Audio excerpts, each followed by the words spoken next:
Nung isilang ka sa mundong ito, laking tuwa ng magulang mo, at ang kamay nilang iyong ilaw.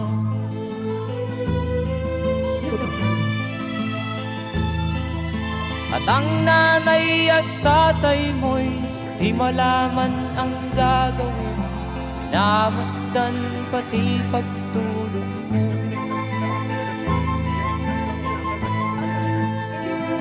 At sa gabi napupuyat ang iyong nanay sa pagtimpla ng gatas mo. At sa umaga na may kalong ka ng iyong amang tuwang-tuwa sa'yo.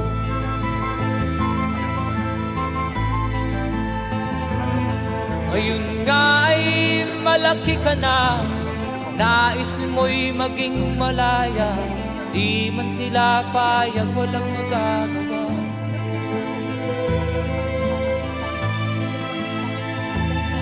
Ikaw nga ay biglang nagbago, naging matigas ang iyong ulo, at ang payo nila'y sinuway mo.